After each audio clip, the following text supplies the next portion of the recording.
What would you like to name Grookey? Jerod. Jerod. After who? Yes. Oh, I thought you knew. 8-bit drummer. Yeah, I was about to Obviously. say. I was actually about to say. Yeah, fuck it. Let's go with Jerod. I like Jerod. He's a hype beast. Grookey's a hype beast. Jerod's not a hype beast. He is on those drums. Have you seen him go? Do you know what a hype beast is, Matzo? I know what my definition of a hype beast is. Do you know what a hype beast actually is?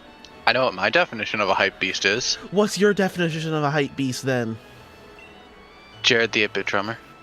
No. Because I know a hype beast.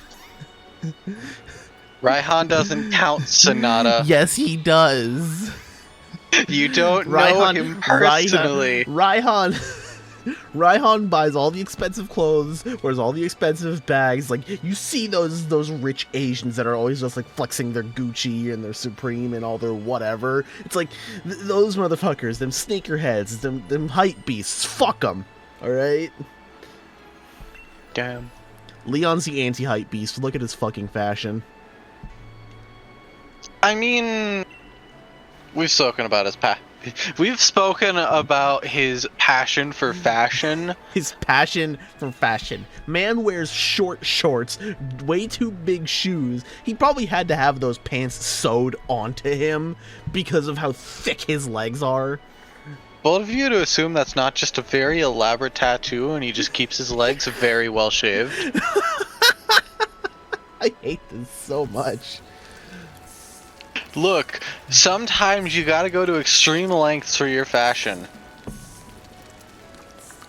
Sometimes those extreme lengths just so happen to be, I don't know, tattooing the entirety of your legs.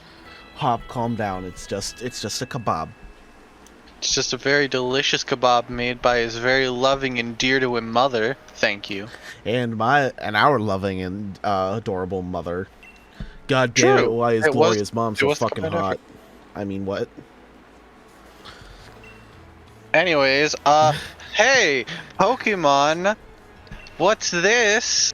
How do we play this game? Oh, tutorial. Dr. Pepper's made fast food. Somebody out there, please draw Grookey drinking a can of Dr. Pepper. I'm gonna commission Shay for that, I swear to fucking God. You could take it even further. Just make it Jerod drinking a Dr. Pepper. I'm not gonna have somebody draw Jerod drinking a Dr. Pepper, because then it has to be Vaporeon Jerod. Oh wait, but you are... I know wonder you love Jerod. He also loves Vaporeon. He loves it for very different reasons. I love it for the amount of torture I can use to inflict on other people with it. Yeah, especially me in that one fucking Minecraft world, you piece of shit. I hate that will never see the light of day. I hate that that's lost to the annals of time. Oh god, you and me both, man. Made a little secret alcove in it and everything just to fuck with you. Me specifically? I mean all of you, but you were the only one that actually found it because you were the only one that played with me. So, well, I mean, it's like I like playing Minecraft. It's just at some point I struggle to figure out what to do. Yeah, I feel that. Well, I understand that. I have a separate issue of I struggle to actually do it. We need to actually do fucking Minecraft Mondays. Or Matzo Mondays. Coming soon to a Sadbois channel near you. As soon as we have an upload schedule again that I can steal Mondays of. I mean, I'm already balancing out the schedule for Mondays to be open for you. Yeah. I've watched every match that Lee's ever had. I'm more than happy to, adjust with schedules if there's a Monday that I just can't do it. Well, yeah, it'll be easy. That way you don't have to do shit. I mean, you can also adjust the schedules by yourself. I'm sorry, I just noticed something really... when he slammed his Pokeball into his hand, his head squished a little bit. What? Yeah. Okay, now I've got to watch this back. That is something I've never noticed before. I'm about to start up my own Pokemon file again. Really? Go make a new profile. Speed run through the text to this point just to see his head squish. You see, the reason I notice these things is because I'm an animator, right? I'm not a very good one. Let's be real, because I haven't shown anybody anything that I've ever animated. Look, you're an amateur. You do it because you love it, not because you want money. But I do want money. I do love doing it, though, and because of my extensive editing experience, these are just like little things that I notice and nobody else is going to notice, you know? Like, there was this detail when I was doing the Monster Hunter World video, and I was noticing slight stutterings in a cutscene, and I was wondering, hey, what the fuck is up with that? And I learned how they animated cutscenes in Monster Hunter World through that, because I noticed that little flicker. Basically, what was happening is that there's some cutscenes. I'm sorry that we're not talking about the game, folks at home. You're mostly here for us. It's Pokemon. What do we have to talk about? Type advantages? Type advantages that literally everybody fucking knows about if you're playing Pokemon and you're above the age of 6. Which, if you're not above the age of 6, get off our fucking channel. Boobs. How did you get here? How did you get in here? Anyway,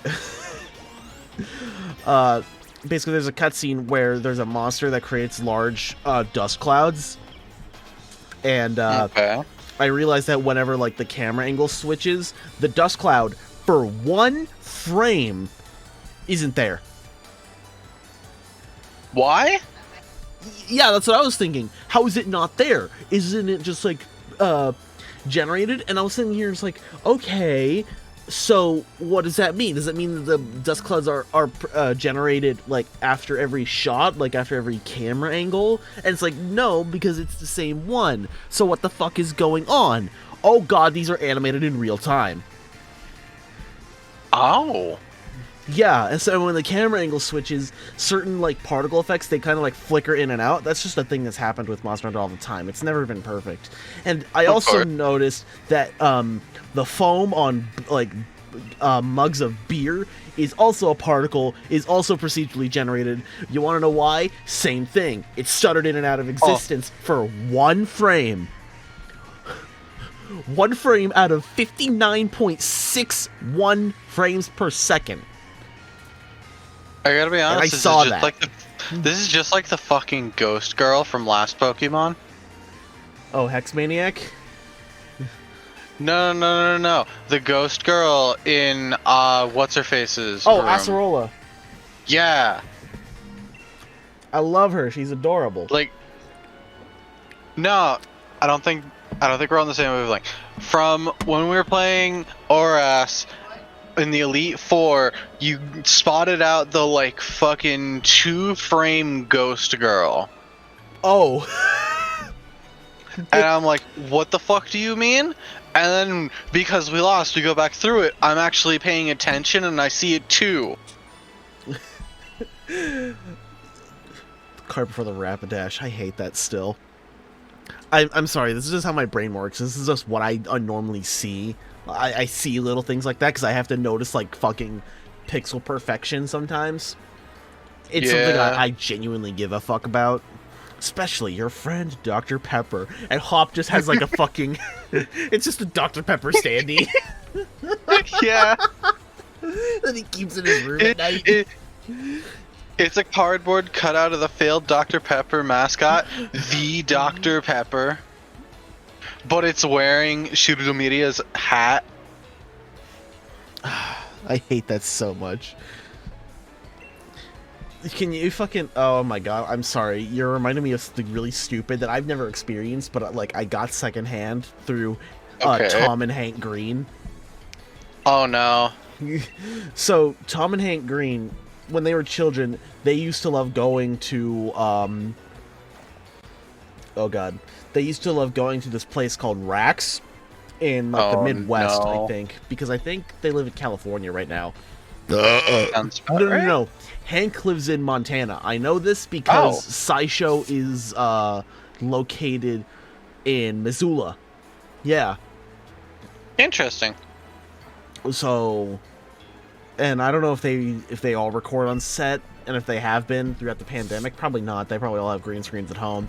But I know that when they were doing it all together, like that's where the SciShow set and offices were located.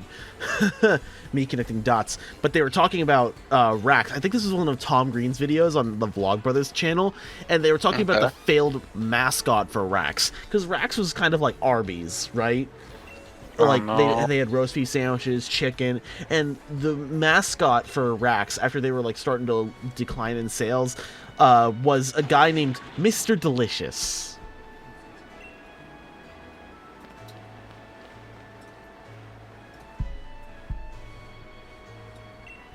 I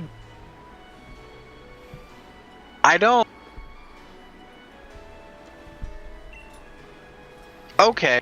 Yeah, you hate that too, don't you? I don't. I want as little elaboration on that as possible. And as punishment for telling me about this, I have to remind you now of the failed Arbys oven mitt mascot. Oh, shit, man. You're from uncovering 2003. Bro, you're uncovering some fucking memories right there. I remember, like, always seeing Arby's commercials as a kid. You know, like, because I like Arby's. Like, I'm one of those weird fuckers that likes Arby's. Pretty good. I mean, they're not, like, amazing, you know, because I worked there for a little bit. And, like, what do you like eating at Arby's? I usually get the beef and cheddar, actually. Are you okay with me, like, ruining some things there, even though, like... Go for it. Okay, so the cheddar cheese comes in a bag. You know, it's warmed up in a little, like, 150-degree oven, you know? Okay. Not surprised. It has always tasted a little like plastic. Yeah, it comes in a plastic... There's, like, a little fucking... Do you know, like, the nacho cheese dispensers at fucking, at, like, convenience stores for, like, nachos? Yeah, I've basically always pictured it as literally just that cheese. It basically is. Ooh, trade secrets. I'm gonna get sued. I don't fucking care. Did you sign an NDA? No? No. You're fine. I can tell you that they cook the roast beef, like for beef and cheddars and roast beef sandwiches. They cook it in house, so like that is the freshest thing there. So like if you ever like get like anything fried or roast beef sandwiches, you're pretty safe, you know. Okay. And you know that's just what I like. Fucking squav it. If we ever catch one, probably not, but I'm gonna name it Fat Gus. Don't ask why. I'm stealing that joke from Mark Rober. That reminds me, I've got like 2 videos to watch from him. I'm really far behind on his content. But the Red Ranch, obviously that comes in a bag. Are you fucking kidding me? Like, there's no way it couldn't. Of course. And they do actually slice the roast beef, like, right there. I used to be in charge of that. Really? Yeah. Like, the station is, like, you're sitting there, you're at your fucking line, doing your stuff, and then there's just a meat slicer right next to you. That seems really easy to cut yourself on. Yeah. But it's a meat slicer, so it better be. There's also just a heat lamp pointing right at the roast beef that's sitting on the meat slicer. Obviously, you don't keep the meat slicer on the entire time, right? That'd just be dangerous. So you only turn it on when you need it to, and then you get, like, your required amount of meat, and then you put it on the bun. Okay. So, yeah, that's the biggest secret. Is there anything you were ever, like, curious about at Arby's? I mean, actually, you just did answer probably one of my biggest questions, which was, like, meat prep. The thing I actually really wanted to ruin, I say wanted, but that's just wrong, is that they microwave most of their meat. Mm-hmm. Like, obviously, obviously, like the fried chicken, like for like the chicken bacon ranch or something like that, or like the chicken tender sandwiches, like that's fried, obviously. But yeah, it has to be. So yeah. I mean, I'd be more surprised if I hadn't already accepted the fact that 90% of fast food places microwave their meats. Yeah, that's not like the worst assumption. I mean, like going from what I've understood about like things like Burger King, we always joke about like Burger King is microwaved. Like, no, it has an actual broiler. It's just that things are like kept under a heat lamp, you know. And the reason they do that is, you know, just because they need to pump out burgers like bam, bam, bam, right then and there. So it's not a huge deal.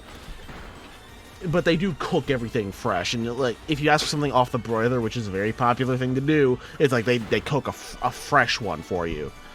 Mm-hmm.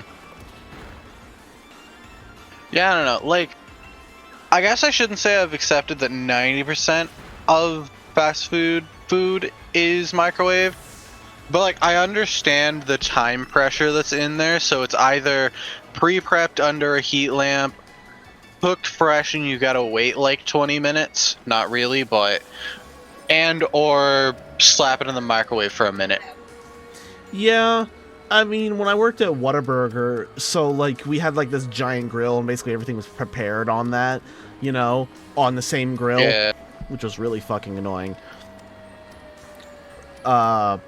We had like this little fucking hot plate that was on the grill itself, a griddle. It's a flat top, you know what I mean. Yeah. But it just sat there. It got heated up super hot, and we put meat on there to stand for 5 minutes. And that was the maximum amount of time we were allowed to keep it there before we had to throw it out and make new ones. So you had to have this interesting balancing act of, like, having ones ready and having fresh ones cooking. Yeah. That's fascinating. Yeah.